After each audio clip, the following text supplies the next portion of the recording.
Binance adalah salah satu market yang paling baik yang pernah tercipta di alam semesta, ya.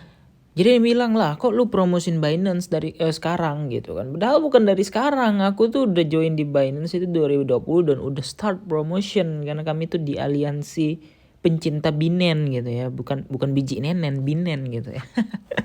Oke, jadi ada yang nanya apakah Binance kena pajak pemerintah? Ya. Jawabannya adalah tidak. Makanya kita bisa withdraw secara gratis tanpa biaya sepeser atau sedikit pun. Gimana caranya? Let's go. Nah, jadi sekalian ya, ada yang nanya gimana caranya menganalisa untuk scalping. Bisa banget karena di Binance ini ya semua tuh ada dan bisa guys ya. Jadi kalem aja kalau kalian main di sini ya gampang gitu. Nanti aku ajarin tips-tipsnya main di Binance Feature ini.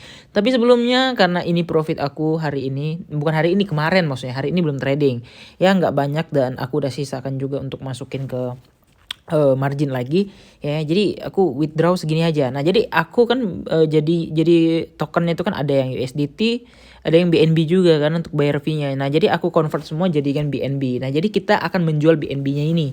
Nah, jadi caranya kita adalah memanfaatkan peer to peer, yang mana peer to peer ini ya adalah salah satu tempat untuk kita withdraw ataupun tempat kita deposit dengan mudah, cepat, tanpa beleha-leha dan tanpa biaya. Nggak percaya tanpa biaya. Nah, ini estimasi aku 430.000 ya. Nah, langsung kita transfer. Nah, kita transfer ke funding guys. Ya, transfer ke funding. Kemudian kita tekan tadi BNB ya, kita transfer ke funding. Nah, di funding ini ya, kita bisa mengirimkan kripto kepada teman kita ya, cuman dengan ID Binance ataupun email ataupun apalah itu ya. Kita bisa juga nge-gift card, yang mana gift card ini bisa kita gunakan kepada teman-teman kita. Misalnya kita mau ngasih kado nih dalam bentuk gift card biar kelihatannya elit sedikit lah ya, meskipun isinya cuma $5 atau $10. Nah, jadi di sini ya kita bisa transfer dari dari funding ini. Untuk payment juga bisa. Misalkan ada yang mau menerima payment dari Binance, akun Binance gitu ya. Bisa. Nah, jadi langsung saja kita peer to peer lending, langsung kita tekan sell. Di sini kita pilih BNB karena aku tadi duitnya ada 400.000, kita bikin di sini 200 tuh 200.000 ya. Kita coba confirm. Nah, di sini ada pilihan orang yang mau menjual dari harga yang paling mahal, kita pilih dari yang paling mahal, kemudian kita tekan sell, kemudian kita all. Nah, jadi estimasinya tadi kan 430, di sini cuman 427, 403. Ya, itu tidak terhitung fee. Kenapa? Karena harga orang yang mau membeli BNB kita itu berbeda-beda dengan harga market, ya. Nah, kayak ini 4,3 juta, ini 4,292 gitu ya. Nah, jadi kita yang paling atas, yang paling mahal, tapi jangan lupa lihat ratingnya. Nah, ini trade-nya udah banyak dan win rate-nya 97%, dan aku saranin itu yang 95% ke atas, itu udah pasti trusted dan cepat. Langsung kita sell BNB dan kita tunggu ya. Nah, langsung kita chat ke orangnya nih. Gas bro. Nggak berselang lama dananya udah masuk ya, dan kita langsung di sini payment receive, kita rilis bosku. Oke, kita rilis ya. Nah, jadi udahlah, ini peer to peer paling nyaman, paling gampang dan paling efisien gitu untuk suatu market. Nah, dari video HNS tadi malam ya, jadi banyak banget yang meminta teman-teman untuk untuk melihat bagaimana cara scalping yang baik dan benar. Nah, di sini aku memberikan short tips untuk menganalisa kita entry apa ya, entry long atau entry short ya. Jadi langsung aja ya, kita buka ke BTC USDT karena BTC USDT yang paling volatile untuk dianalisa, dan kita cari marketnya yang bebas ya teman-teman ya. Teman-teman mau pakai apa aja, kalau di Binance boleh, tapi di sini aku mau pakai market lain karena aku mau coba menganalisa yang polos. Oke. Nah, kita hilangkan dulu dan hapus semua indikator ya. Di sini kita hapus. Nah, jadi pada awalnya teman-teman butuh indikator. Nah, ini aku memberikan indikator sebagai bantuan. Nah, tapi setelah itu ya, kita harus menggunakan chartnya juga. Nah, ini adalah polosan atau naked chart yang sebenarnya bisa juga digunakan untuk menganalisa. Bentar, ini kurang enak ya. Kita lihat dulu yang lain yang lebih volatile, mungkin di hobi. Oke, boleh ya di hobi ya. Nah, jadi caranya langsung saja ya. Ini kan belum ada garis A, garis B, garis C, garis D. Nah, yang pertama adalah kita buka dulu di time frame daily-nya ya. Daily ini kita melihat konfirmasi. Tren saat ini tuh ngapain sih? Apakah naik, apakah turun gitu. Itu untuk daily. Dan kalau dilihat daily memang cenderung kadang lebih ngocok daripada 4 jam atau 1 jam. Karena apa? Karena volatile itu di time frame lebih kecil, itu lebih kelihatan volatility-nya. Karena kalau time frame besar itu adalah akumulasi harian daripada transaksi dan final daripada pattern atau final ini candle yang terbuat gitu ya. Oke, setelah kalian melihat misalnya nih time frame 1 jam, 1 hari, wah cenderungnya rejection di daerah atas. Nah, langsung kita gambar yang namanya SNR atau support and resistance. Di mana resistance ini dia adalah area rejection. Lihatnya gimana bang? Lihatnya adalah area yang mengalami banyak sekali reject kayak gini. Nah, reject kayak gimana? Reject yang kayak gini. Ini kan reject nih, nggak tembus. Sama areanya ini mendekati, ini juga mendekati, dan ini juga mendekati dan juga tidak tembus ya. Nah, itu bisa kita kategorikan sebagai strong resistance. Yang mana di situ adalah area yang benar-benar mendapat reward paling gede untuk nge-short. Artinya RR atau risk rewardnya besar gitu. Kalau RR-nya kecil, risk reward-nya kecil, artinya kita lebih risk gitu ya. Nah, jadi langsung aja. Nah, setelah kita di time frame daily kita mencari resist, kita cari supportnya. Nah, supportnya apa? Di tempat yang paling banyak pantulan. Nah, contohnya di sini. Di sini kan lumayan banyak pantulan ya. Di bagian sini nih. Nah, kita garis di sini dan kita kasih warna hijau. Jangan disamain. Kalau atas merah di bawah hijau. Artinya kita bisa ngelong di daerah tersebut. Bisa nggak bang supportnya lebih dari satu? Bisa aja. Karena support ada beberapa level gitu ya. Nah, jadi langsung kita gambar lagi di sini misalnya nih. Kan ada nih ya. Nah, jadi di sini ada terjadi pantulan ya. Di sini pantulan, di sini ada pantulan, di sini ada pantulan meskipun jebol dikit dan di sini ada pantulan. Oke. Nah, setelah gambar dasarnya ya, langsung saja kita ke time frame 4 jam. Nah, di time frame 4 jam ini biasanya kita menentukan pattern yang terjadi di market untuk kita masuk gitu. Kita hapus dulu yang tadi.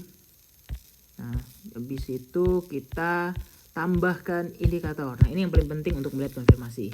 Nah, jadi penting untuk teman-teman lihat di time frame 4 jam ini terlihat jelas double top ya, pattern double top. Nah, caranya gimana? Teman-teman langsung saja pergi ke Google atau apapun itu ya. Teman-teman buka ya pattern crypto atau pattern trading ya.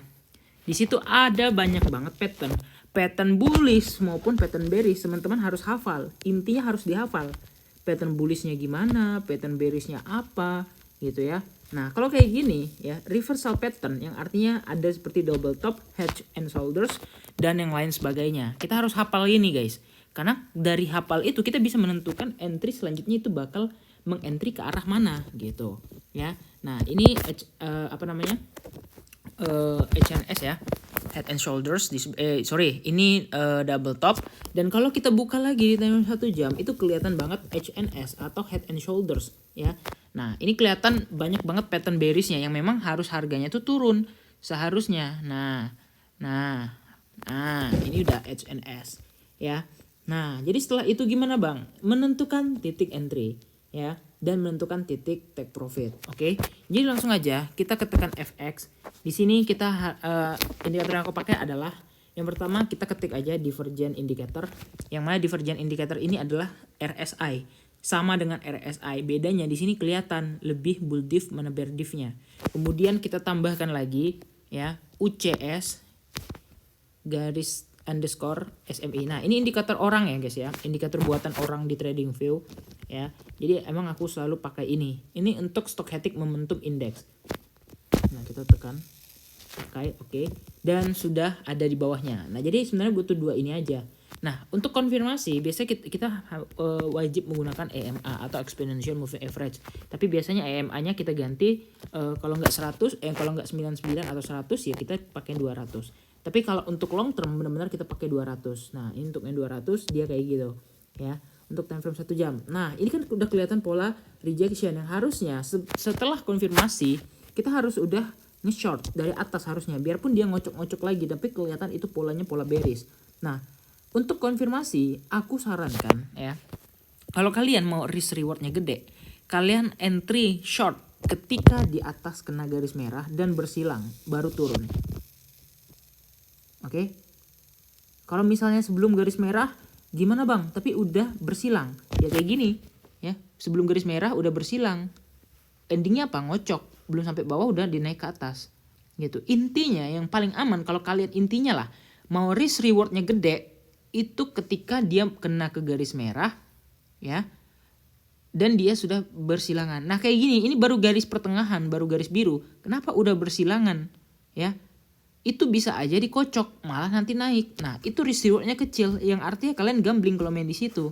Nah itu cara untuk membaca stochasticnya. Jadi intinya long lah ketika di bawah garis hijau dan sudah bersilangan, short lah ketika sudah di atas garis merah dan sudah bersilangan gitu. Untuk RSI ya, ini untuk penanda bull diff atau bear diff. Bull diff adalah ketika bentukannya tuh naik kayak gini. Nah dia selalu bentukannya tuh mau naik ya, bentukannya kayak gini nih, kayak bagian sini. Nah terus yang mana lagi bull diff? Nah kayak gini kan bull diff nih contohnya nih, ini bull diff nih. Terus mana lagi bull diff? Nah ini bull diff nih, dia pokoknya bersilangan ke atas gitu. Kalau hidden bull diff dia kayak gini ya. Nih contoh hidden bull diff. Hidden bull diff itu dia menandakan, nah ya kesini tuh hidden bull diff dia mereng kayak gini. Nah dari atas ke bawah itu hidden bull diff. Kalau bull diff dari bawah sini ya ke atas gitu dia. Itu kalau bull diff. Ini hidden bull diff yang menyebabkan harganya mantul. Apa itu hidden bull diff? Hidden bull diff adalah bullish yang tersembunyi. Artinya masih memiliki potensi bullish tapi tidak tahu kapan, masih hidden gitu. Nah buktinya kan harganya sempat naik lagi nih ke sini ya. Nah jadi kita entry yang paling baik itu apa bang? Yang paling baik adalah menunggu bull diff ya. Nah ini udah bisa dikategorikan bull diff belum? Ya ini masih bull diff tapi belum tahu. Dan yang paling enak untuk entry adalah entry ketika dia harganya di bawah level sini. Ini kan ada nih garis tengah, garis paling bawah itu level 30. Di sini 50, di sini 70. Ketika harga atau level RSI di atas 70 udah pasti short. Ya kayak gini nih, udah pasti kalian short. Mau nggak mau gimana pun cerita itu bakal turun, mau cepat atau lambat atau mau ngocok lagi itu pasti short. Dan kalau di bawah kayak gini, di bawah 30, oh ini risk rewardnya harus kalian long ya, kayak gini nih. Ini benar-benar mantap banget nih, kalian long udah pasti cuan profit gimana pun. Nah intinya kalian tunggu aja konfirmasi daripada kedua indikator tersebut, indikator di atas yang mana kalau kalian lihat ya itu bisa mengakibatkan harga bergerak naik ataupun harga bergerak turun dengan sangat signifikan ya. Jadi intinya tunggu konfirmasi di atas atau di bawah udah. Kalau kalian nggak yakin misalnya di pertengahan, ini kan banyak nih di pertengahan belum sampai atas belum sampai bawah udah ngocok-ngocok, ya jangan di entry. Karena apa? Karena kalian nggak yakin. Dan pastikan sebelum kalian entry kalian harus perhatikan patternnya. Kalau misalnya patternnya tuh kayak gini kan, udah ada pattern bearishnya udah pasti short, apalagi didukung dead cross di atas dan juga bear diff. Oke. Nah, oh ya, lupa aku jelasin bear diff-nya. Kalau bear diff dia kebalikan dari bull diff ya. Kalau bull diff kan kayak gini, tapi kalau bear diff dia dari atas ke bawah, bukan bawah ke atas. Nah, kalau hidden bear diff ya, dia dari apa namanya? Bentar, hidden bear diff itu bentar ya. Aku coba dulu cari. Hidden bear diff itu patternnya ya, kalau hidden bear diff patternnya itu naik guys ya, naik kayak gini. Nah hampir mirip dengan bull diff tapi bedanya ya dia udah terlalu jauh, dia di atas ininya, di atas apa, di atas patternnya. Contohnya gimana ya, ini. Nah dia sama dengan bull diff tapi dia di atas gitu. Ini hidden bear diff ya, di atas gitu. Kalau bull diff kan tadi kan di sini di bawah, ini bull diff ya kan. Kalau hidden bear diff di atasnya. Oke, jadi kira-kira gitu aja. Jangan lupa untuk like dan subscribe. Kita ketemu lagi di video-video selanjutnya.